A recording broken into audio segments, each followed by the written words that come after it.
Hola gente, ¿cómo están? Bueno, hoy voy a traer un video que es de RF también, pero bueno, me faltaba hacer este, no es que vaya a hacer una serie de videos de RF porque sé que no le interesa a la mayoría de la gente y porque son difíciles de hacer y por lo que ya sabemos todos, pero me faltaba el de FM. En este caso es un circuito transmisor de FM muy básico de un solo transistor, lo cual obviamente no podemos exigirle lo que se le exige a un circuito más elaborado, como siempre, ¿no? Un solo transistor, magia no podemos hacer.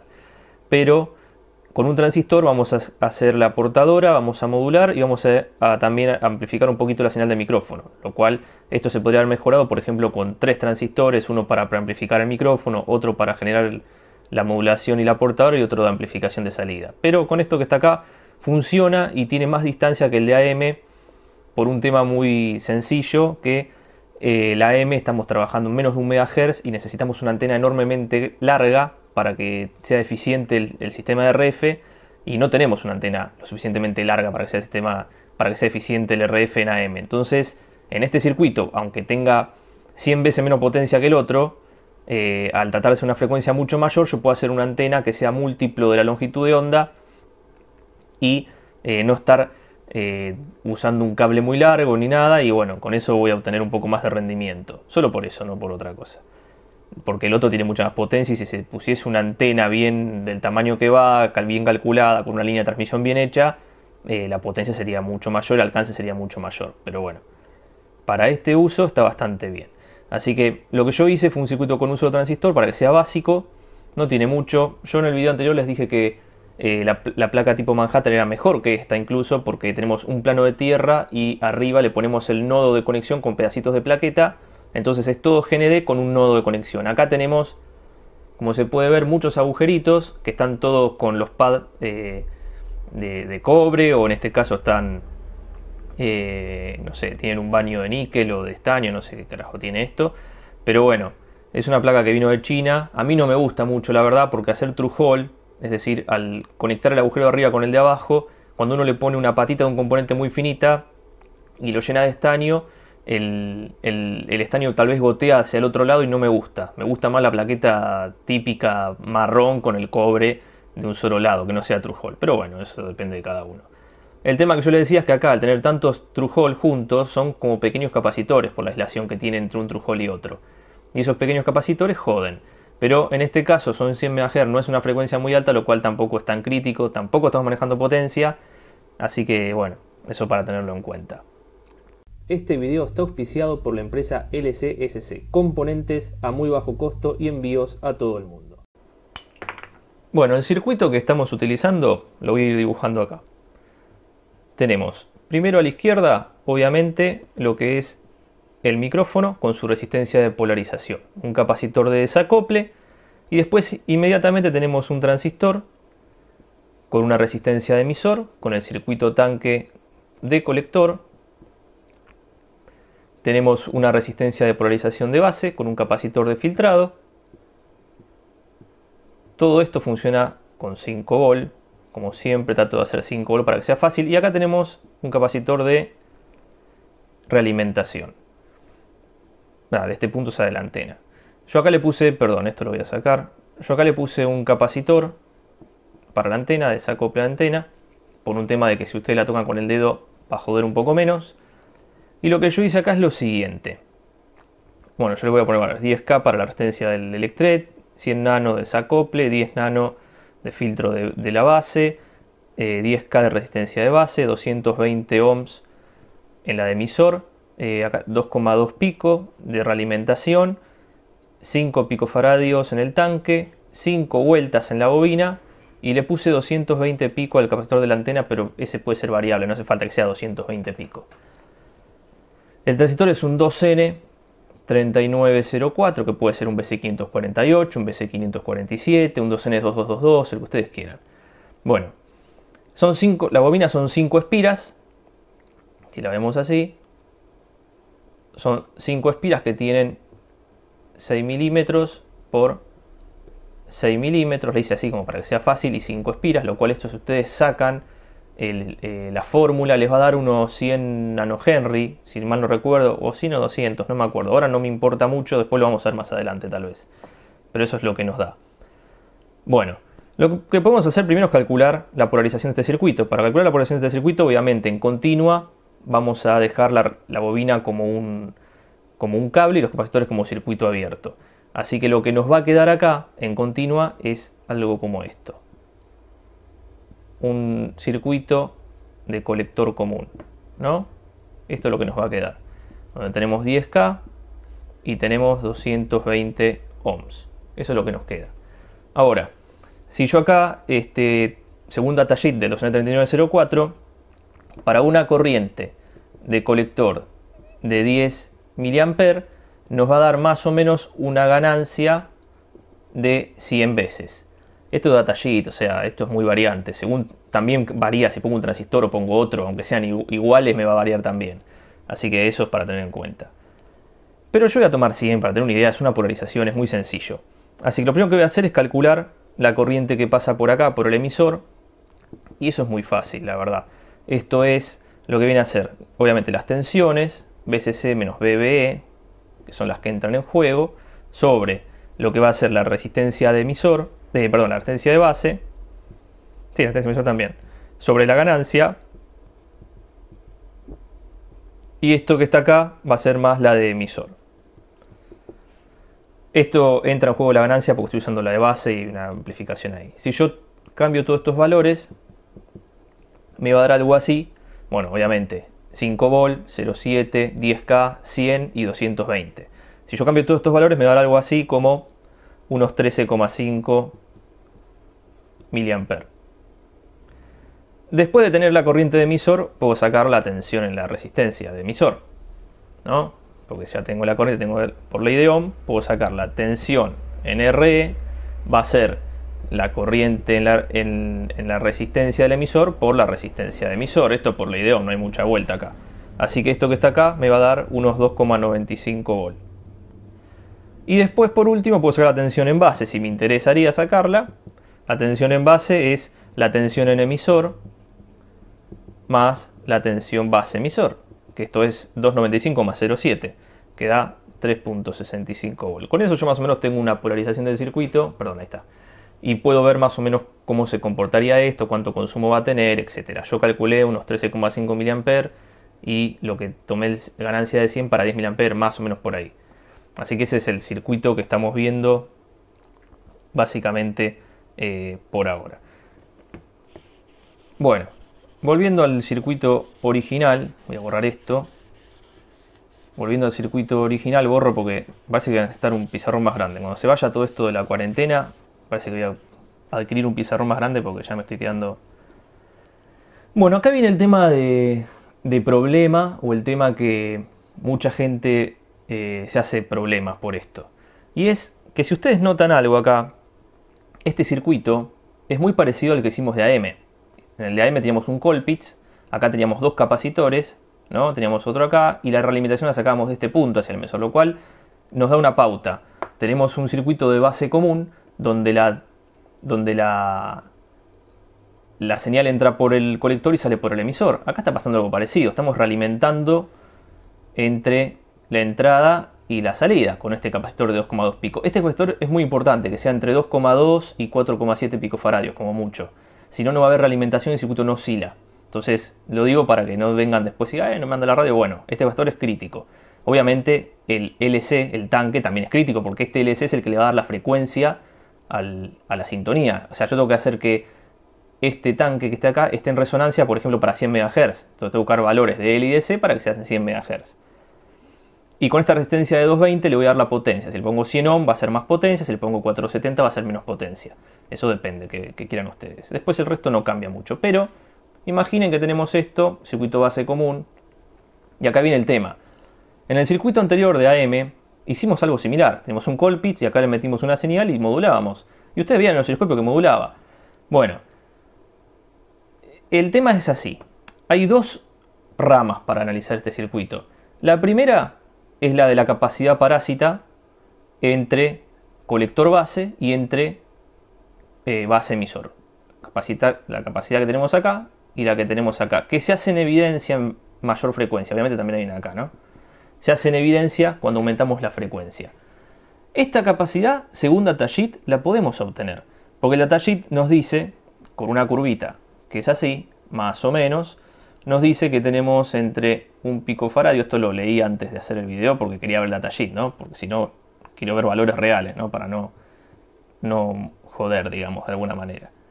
Si nosotros tenemos estos valores, esta es la capacidad, el eje Y es la capacidad, y el eje X es la tensión inversa de polarización, que ellos le dicen reverse, bias, voltage. Esta es la tensión inversa de polarización, bias, polarización. Entonces, como esto funciona como un diodo varicap, porque lo podríamos ver así, tranquilamente, nosotros tenemos que saber que el diodo varicap, si lo polarizamos en inversa, vamos a jugar con la capacidad que tiene internamente. De hecho, no hace falta ni siquiera usar un diodo varicap, puede poner un N4007 que tiene como un nanofaradio de capacidad, lo cual yo he usado en otros proyectos el N4007 para ponerlo en paralelo, por ejemplo, con una bobina y hacer un tanque que yo variaba según la tensión inyectada en este punto. En realidad era una cosa así, el que había hecho tenía acá el diodo y yo acá inyectaba una tensión. Entonces de esta manera yo podía variar la capacidad de estos capacitores, de estos diodos, y me variaba el tanque, entonces la frecuencia la podía mover con un potenciómetro. Entonces ahí elimino el capacitor variable, la bobina variable, con un potenciómetro que es mucho más amigable que cualquier otra cosa. Pero bueno, eso se puede hacer con cualquier diodo, tiene su capacidad. Entonces internamente el transistor también la tiene. Entonces el tipo nos dice que tiene una curva más o menos así. Y nos dice que, por ejemplo, si ponemos 5 volt, acá vamos a tener unos 5 picofaradios, por ejemplo. Eso es algo que nos decía el datasheet.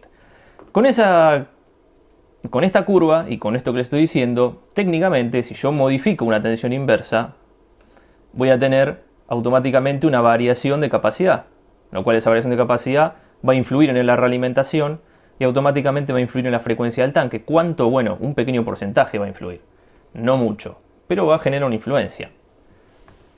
Esa es una. La otra, que ya es más... o sea, esta es más compleja porque es como que estamos jugando con un valor muy chico, pero como acá son todos valores chicos, hablar de 2,2 pico cuando el datasheet me dice que tengo 5 picofaradios acá, es como que es más grande el valor de capacidad entre colector y base, entre base y emisor, que el que estoy poniendo entre colector y emisor yo, forzado para que tenga una realimentación. Entonces ahí sí entra en juego. También hay otro tema, por ejemplo, que tenemos la vieja fórmula. Ustedes ahora no sé si la van a reconocer, pero déjenme un segundo.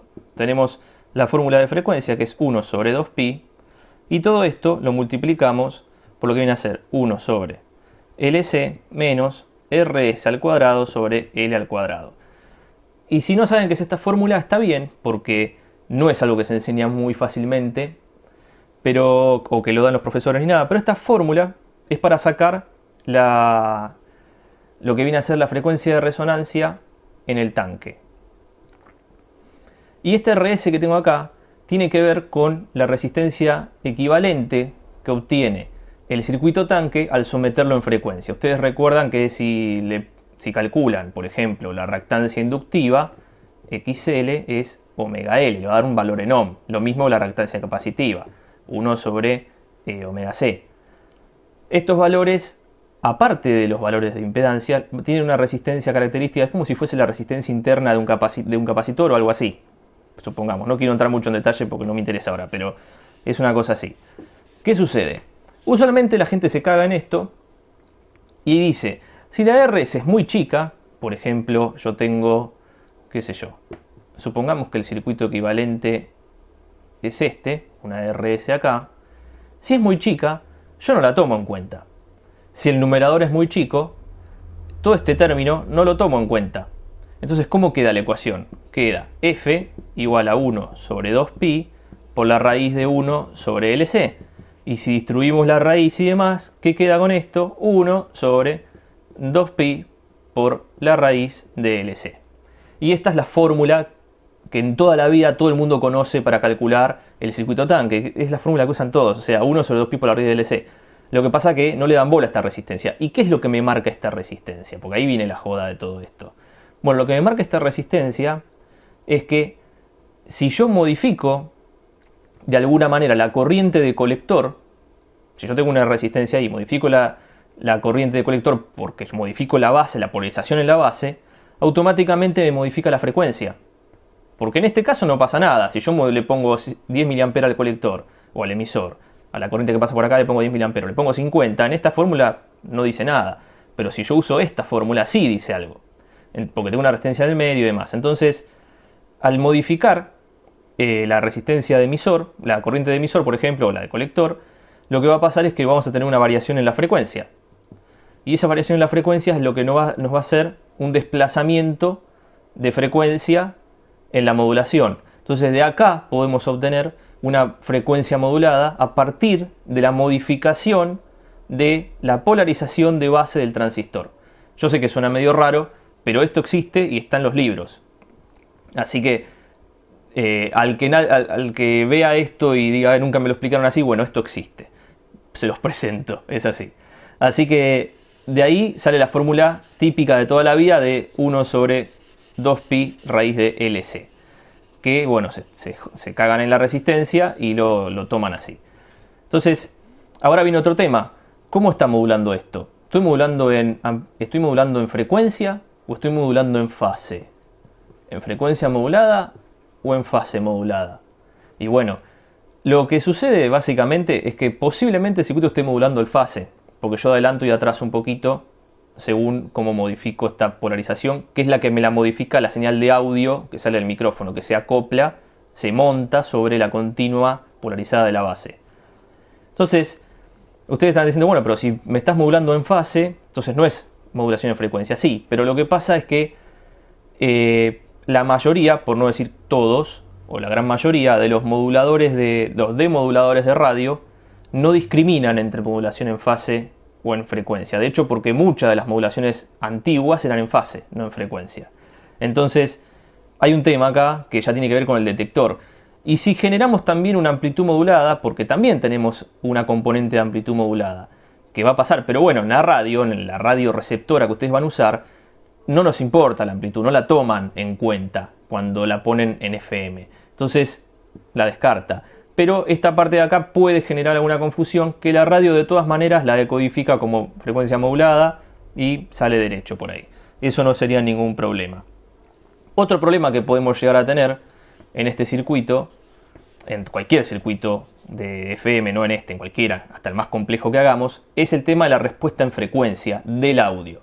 Si ustedes alguna vez hicieron un amplificador de sonido, de audio, y tienen que pasar desde los 20 Hz, por ejemplo, hasta los 20 kHz de audio, y le ponen a un parlante que tiene, qué sé yo, un rango bajo y un tweeter agudo, se darán cuenta la diferencia de potencia, que por ahí para un circuito necesitan más potencia que para el otro, es decir, para los graves por ahí le ponen 10 watts y a los agudos le ponen 5 watts y viceversa. Nunca es la misma la misma proporción de potencia. De hecho, los baffles biamplificados, los que vienen con dos amplificadores internamente, tienen un amplificador para agudos y un amplificador para graves, por dos motivos. El primero es que le hacen un filtro sintonizado para frecuencias bajas a este y un filtro sintonizado para frecuencias altas a este. Entonces el amplificador trabaja solamente en un rango acotado, por ejemplo en este rango, y después trabaja en este, y acá entraría en los medios, ¿no? Donde uno tendría que tener otro parlantito acá,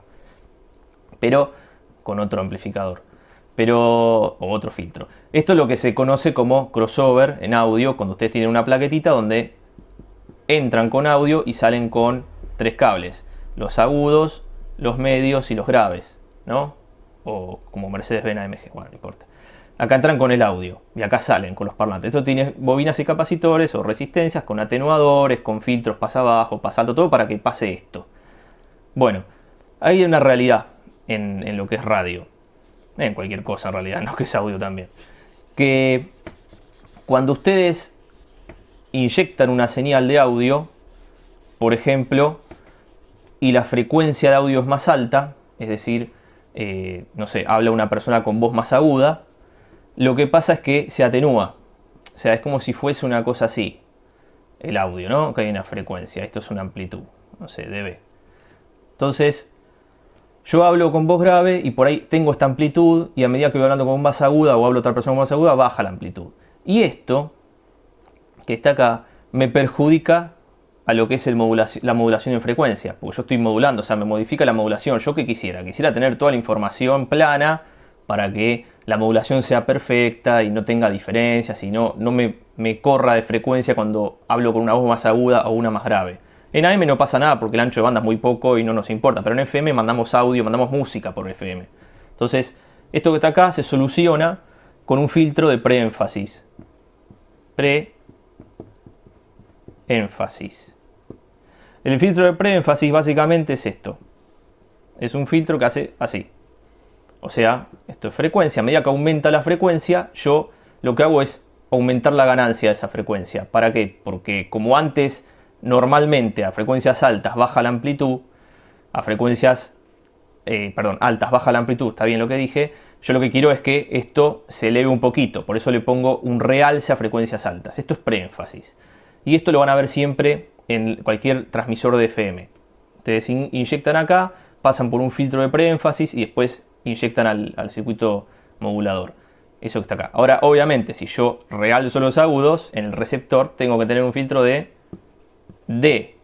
énfasis. Y este filtro de énfasis, ¿qué es lo que se les ocurre que va a hacer? Bueno, va a agarrar y va a hacer un pasabajos. Porque lo que venía realzado ahora lo tengo que bajar. Y el resultado final es una linealidad. Porque este es un circuito armónico lineal. Entonces necesitamos que tenga estas dos cosas. Eso es lo que viene a ser preénfasis y de énfasis de una señal. Es un filtro básicamente. Pero quería que lo sepan porque está bueno para entender cómo funciona un poco. Después tenemos cuánto nos desplazamos en modulación. Por ejemplo, para FM deberíamos desplazarnos 75 kHz, ¿no? Para los costados. En este caso estamos desplazándonos mucho menos, pero es un circuito de un transistor. Así que lo que yo les quiero mostrar ahora es cómo funciona. Bueno, lo que tenemos acá es el circuito, ya lo vimos antes. Lo que voy a hacer es alimentarlo con 5 volt. Y lo que voy a hacer es medir la frecuencia. ¿Cómo mido la frecuencia de esto? Muy fácil. Agarro el osciloscopio, le pongo una bobina en la punta, como pueden ver, una bobina. No me importan las vueltas, no me importa el diámetro, no me importa nada. Que sea similar de forma a la que tengo acá. Es similar, es parecida, no importa. A más espiras voy a tener mayor inducción, etc. Yo lo pongo acá, es una punta de osciloscopio normal, entra el osciloscopio así como viene. Lo que voy a hacer es prender la fuente. Vamos a ir al osciloscopio. Vamos a prender la fuente. Prendemos la fuente. Y lo que yo hago ahora, no sé si se llega a ver, ahí está, es acercar esto.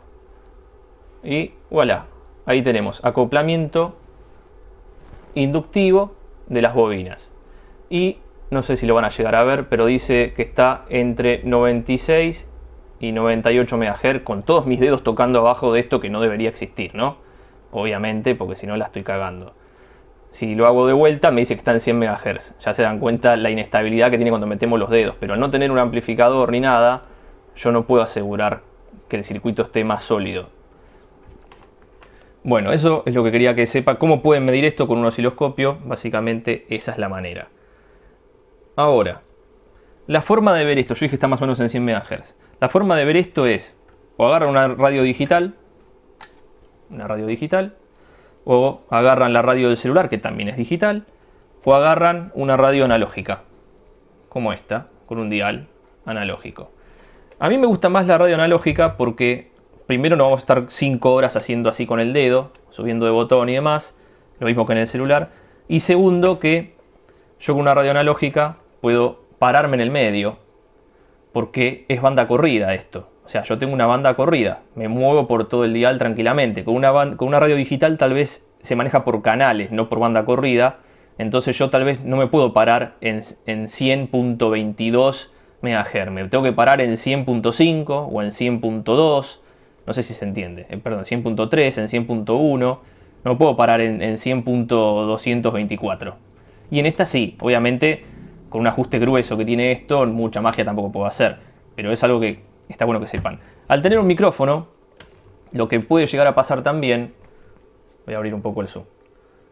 Al tener un micrófono, lo que puede llegar a pasar también es que tengamos acople de audio, como siempre, micrófono parlante, un acople, un ruido agudo de audio. Y eso está bueno porque nos va a indicar cuando tengamos la sintonía. Así que la vamos a prender.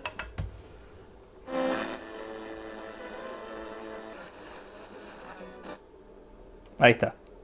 ¿Por qué sé que ahí está? Porque no escucho más nada. Hay silencio.